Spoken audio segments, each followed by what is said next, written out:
이 장면은 어떤 장면일까요? 2015년 9월 10일에 대법원 앞에서 열린 기자회견의 장면입니다. 한 판결에 대해서 70대 노인이 기자회견을 갖고 있어요. 한 뭉치의 자료와 사진도 들고 있죠. 그런데 이 사진을 자세히 들여다보시면 피투성이가 된 젊은 남성의 모습이 담겨 있습니다. 이 남성은 다름 아닌 이 노인의 아들이었어요.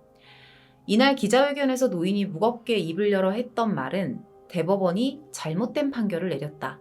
군이 확인 사살을 해놓고 자살로 꾸며냈다라는 말이었습니다. 아주 강한 억울함을 호소하고 있었어요. 이날은 대법원이 무려 31년 동안이나 논란의 중심에 있던 한 군인의 의문스러운 죽음에 대한 판결을 내리는 날이었습니다. 당연히 모든 이목이 재판부에 집중이 됐겠죠. 결과는 어땠을까요? 사망자가 다른 공무원에 위법한 직무집행으로 사망했다는 사실이 증명됐다고 보기 어렵지만 그가 스스로 목숨을 끊었다고 단정해서 타살 가능성을 전적으로 배제할 수도 없다. 되게 말이 복잡한데 다시 말하면 이 군인을 죽음에 이르게 한 것이 스스로의 선택인지 아니면 타인의 공격인지 알 수 없다는 결론인 거예요. 그냥 부실 수사에 의한 손해배상만 인정을 합니다. 그렇게 이 사건은 영구미제 사건으로 남게 됐습니다. 오늘 제가 준비한 사건은 미제로 남아있는 한 군인의 의문사 사건입니다. 세 발의 총을 맞고 숨진 어느 군인을 둘러싼 논란, 그리고 풀리지 않는 수많은 의혹들을 남겼던 사건입니다. 지금부터 내용 전해드리도록 할게요. 지금 보고 계시는 사진은 허원근 일병의 사진입니다. 부산 수산대 현 부경대 학생이었고요. 재학 시절에 학생운동을 하다가 강제 징집이 돼서 군에 입대를 했습니다. 그리고 자대 배치를 받고 복무한 지 1년이 될 무렵인 1984년 4월 2일에 강원도 화천군 소재 육군 7사단 GOP 철책 근무지 전방소대 폐유류고 뒤에서 시신으로 발견됩니다. 사망했다는 거예요. 오후 1시 20분쯤에 발견이 돼요. 살펴봤더니 가슴에 2발 그리고 머리에 1발의 총상을 입은 상태였습니다. 옆에 놓여있던 총기는 당시 병사들에게 보급된 M16이었어요. 곧이어 7사단 헌병대가 수사에 들어갔고요. 얼마 뒤에 헌병대는 이 허일병이 스스로 목숨을 끊었다라고 결론을 내립니다. 자, 헌병대가 발표한 내용을 좀 살펴보면 처음에 허일병이 M16을 거꾸로 들어서 자기 오른쪽 가슴을 쏘고 총을 쐈는데 다시 일어나서 두 번째로 왼쪽 가슴을 쏘고 그래도 숨이 끊어지지 않자 다시 총을 들어서 오른쪽 눈썹에 밀착해서 1발을 더 쐈다. 이렇게 밝혀요. 사인은 두개골 파열. 근데 이런 행위를 했던 동기는 소속 중대장의 이상 성격에 의한 혹사를 비관한 것. 이렇게 발표를 합니다. 당연히 유족들은 반발했죠. 소총으로 1발씩 총 3발이나 스스로 쏜다는 게 말이 안 된다.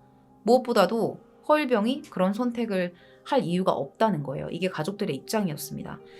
보통은 그리고 이런 일이 있기 전에 스스로 목숨을 끊기 전에는 어떤 징후가 조금씩은 보이기 마련이거든요. 주변 사람들이 그런 걸 좀 느낄 수 있겠죠. 근데 그런 것들도 전혀 없었고 그리고 다음날 첫 휴가가 있었어요. 휴가가 예정돼 있는데 어떻게 자기 목숨을 끊을 생각을 하겠냐는 거죠. 부대 관계자의 인터뷰 내용도 있습니다. 이 인터뷰 내용에 따르면 허일병은 집안도 부유했고 여자 관계도 없었다. 부대 생활도 성실하게 잘했다. 그래서 중대장 당번병으로 뽑힐 만큼 허일병이 스스로 목숨을 끊었다는 거는 납득하기 어렵다. 이렇게 말을 합니다. 자, 그리고 설령 스스로 목숨을 끊었다고 해도 어떻게 유서 한 장도 남기지 않고 그렇게 고통스러운 방법을 선택했냐는 거예요. 그렇게 해야 할 이유가 있겠냐는 거죠. 좀 의문이 들어요. 유족들의 강한 이의 제기에도 이 사건은 헌병대의 발표를 끝으로 허일병이 스스로 목숨을 끊었다. 이렇게 종결이 돼요. 이후에 허일병의 유가족들이 정부 측에 수차례의 탄원서와 진정서를 제출했는데 그럼에도 이 사건은 점점 잊혀져 갑니다. 그런데 2002년, 그러니까 18년이 흘렀어요. 2002년에 의문사 진상규명위원회에서 조사를 했던 결과가 나오게 됩니다. 근데 이게 정말 충격적이었어요. 당시에 조사된 내용을 최대한 간결하게 말씀을 드릴게요. 일단 허일병은 타살된 거다. 그리고 군 간부들이 이것을 조직적으로 은폐했다. 이렇게 발표를 한 거예요. 그간 군이 발표했던 내용을 완전히 정면으로 뒤집는 결과가 나온 거죠. 의문사위 조사 내용 결과를 좀 살펴보면 준비하면서 저도 좀 충격을 받았거든요. 4월 1일에 중대장이 중대 간부의 진급을 축하한다는 명목으로 이 중대 간부들을 부릅니다. 그래서 중대 본부에서 술자리를 가졌다는 거예요. 자, 이 술자리가 시작된 시각이 자정 전후에 시작이 됐고 4월 2일 새벽까지 이어졌다는 겁니다. 이 중대 간부들의 술자리가 진행되는 동안 허일병은 당번병으로 이 안주를 준비하는 등의 뒷바라지들을 했다고 합니다. 그러던 중에 이 술자리에서 말다툼이 벌어진 거예요. 허일병하고 싸웠던 게 아니라 이 모여있는 이 간부들 사이에서 말다툼이 벌어졌던 거죠. 말다툼이 계속 심해지다가 결국에는 이 술자리에 참석했던 노중사라는 이 간부가 행정반으로 뛰쳐나와서 막 욕을 하기 시작합니다.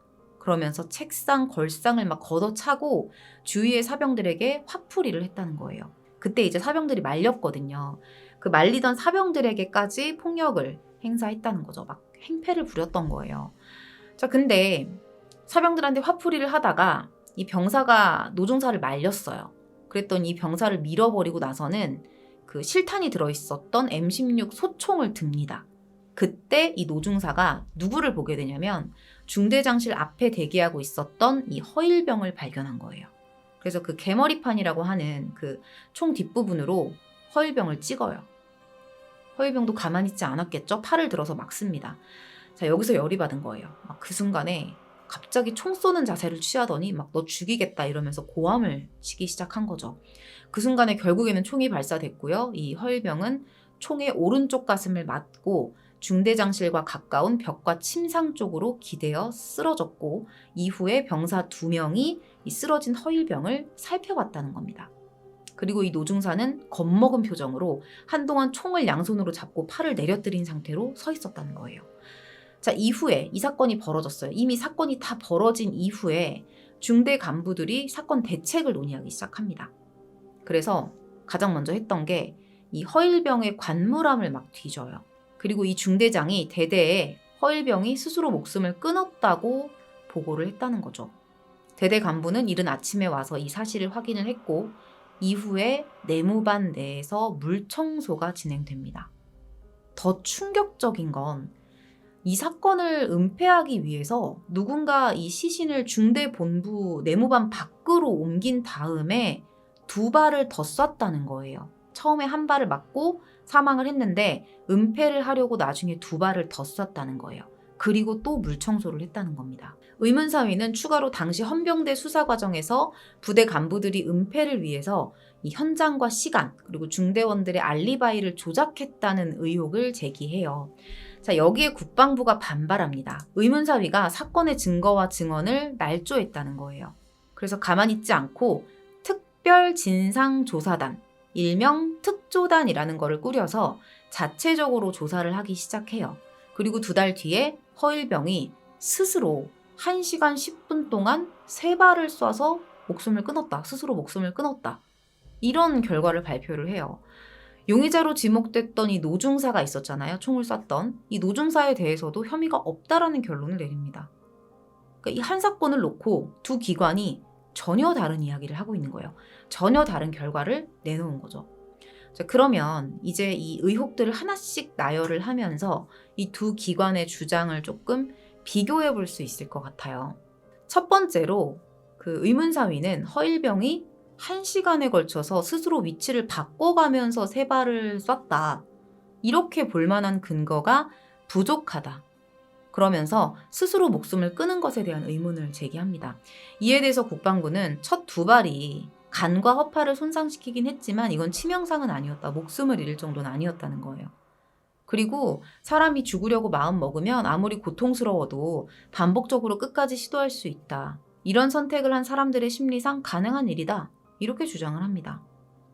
자, 2번째로 사건이 벌어진 이후에 이 허일병과 사건 관련자들의 총번이 다 수정이 됐었거든요.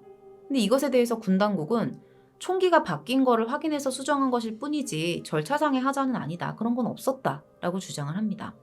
자, 그리고 현장 모습에 대한 의견도 조금 달랐어요. 의문사위는 미국 법의학자의 의견 그리고 현장 사진에 골편은 뼈 조각인데 현장 사진에 골편이 없었던 거예요. 이거 그리고 3발을 썼다면 분명히 시신 주위에 다량의 피가 흘러 있어야 하는데 현장의 핏자국이 아주 소량인 점. 이것을 타살의 근거로 들었습니다.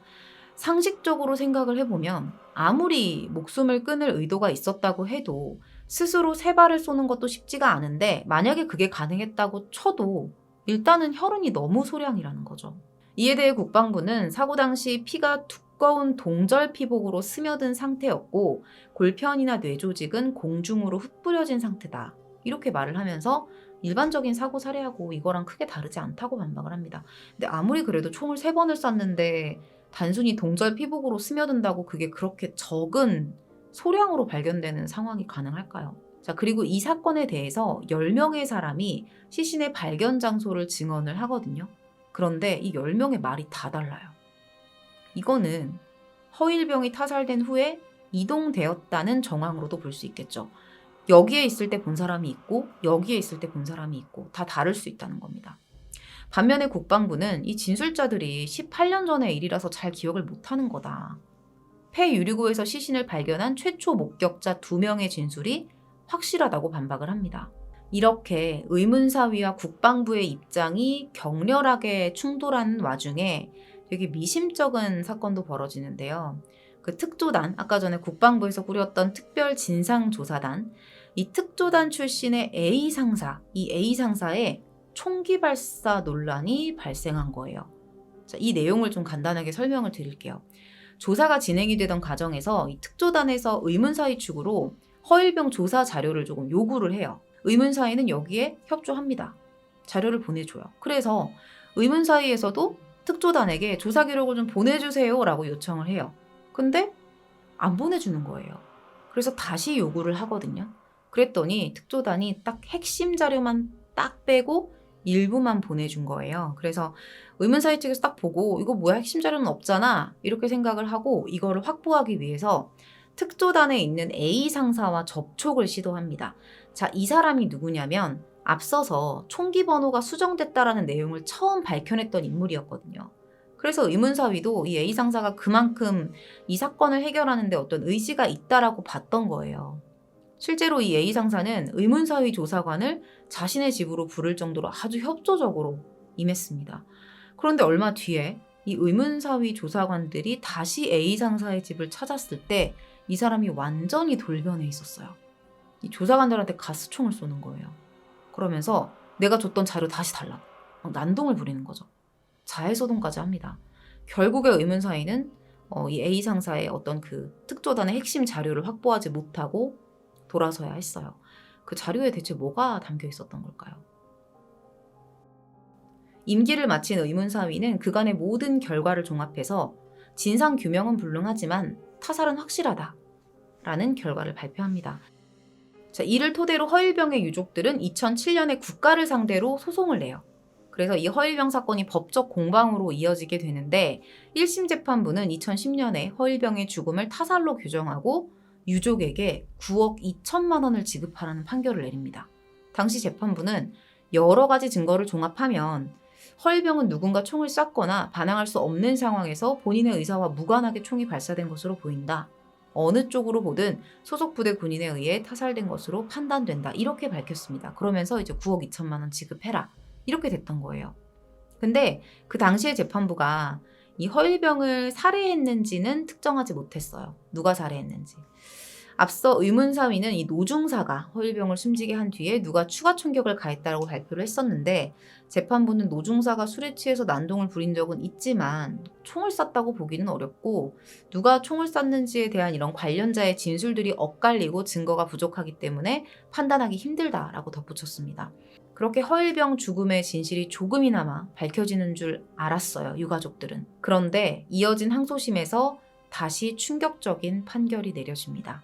항소심에서 이 원심 판결을 취소하고 허일병이 스스로 목숨을 끊은 것으로 판결을 하면서 유족에게 9억 2천이 아니라 3억 원을 배상하라는 판결을 내린 거예요. 항소심 재판부의 말은 머리에 있는 혈액이 흐른 방향이 거의 일정하고 시신을 이동했을 때 나타나는 어떤 끌린 흔적이라는 게 없다. 그리고 비교적 단정한 복장 상태로 발견된 것. 이런 점 등을 들어서 시신이 옮겨지지 않았다고 판단했습니다. 근데 꼭 시신을 이렇게 끌어야만 하나요? 들 수도 있는 거잖아요. 그러니까 전체적으로 같이 은폐하자라고 하면 혼자 있으면 끌 수도 있겠지만 여러 사람이 그 상황을 은폐하려고 아예 그냥 마음을 먹었다면 들어서 옮겼을 수도 있겠죠. 또한 타살이라면 30년이 지났는데 공소시효까지 끝났는데 지금까지 단 한 명도 양심 선언을 하지 않았을 리가 없다라고 덧붙여요. 안 할 수도 있는 거죠. 그렇죠? 다만 헌병대 부실 수사로 30년간 의문사로 남게 된 점과 가족을 잃은 유족의 고통을 고려해 위자료를 3억 원으로 산정합니다. 유가족은 이 항소심 판결에 강하게 반발했어요. 위자료가 문제가 아니라 30억을 줘도 난 내 자식이 스스로 목숨을 끊었다라고는 인정할 수 없다는 거예요. 그래서 대법원에 상고를 했는데요. 마지막으로 여기서도 변함이 없었습니다. 항소심 판결이 확정이 된 거죠. 그렇게 이 사건은 영구 미제로 남게 됩니다. 이 사건은 30년간 계속해서 논쟁이 지속이 됐고요. 대법원 판결까지 나왔지만 앞으로도 대표적인 현재 진행형 미제 사건으로 거론될 것입니다. 여전히 유족들은 크게 반발하고 있습니다. 허일병의 아버지가 폭로한 게 있었는데 이 법원 조정하는 과정에서 자살을 인정하는 조건으로 배상액을 1심 수준으로 유지하자라는 이 국가 측의 제안이 있었다는 거예요. 이 내용을 폭로했거든요. 계속해서 싸움을 이어가고 있는 상황입니다. 변호사 측에서는 또 이렇게 얘기를 했대요. 국가에서 돈을 달라는 대로 줄 테니까 스스로 목숨 끊은 걸로 합시다. 그래서 이 아버지가 나는 진실을 규명하려고 하는 거지, 그렇게 해서 몇십 년 동안 싸운 거지, 내가 돈이 필요해서 이러는 게 아니다. 이렇게 밝혔다고 합니다. 긴 세월 동안 이유도 모른 채 자식을 잃어야 했던 부모는 백발의 노인이 되어버렸고요. 사진 속의 젊은 아들은 여전히 끔찍한 사건의 피해자의 모습으로 부모의 곁에 남아 있습니다. 2017년 사망 33년 만에 순직으로 인정이 되면서 허원근 일병은 사건의 진실을 품은 채 현충원에 안장되었습니다. 오늘 준비한 내용은 여기까지입니다. 시청해주셔서 감사합니다.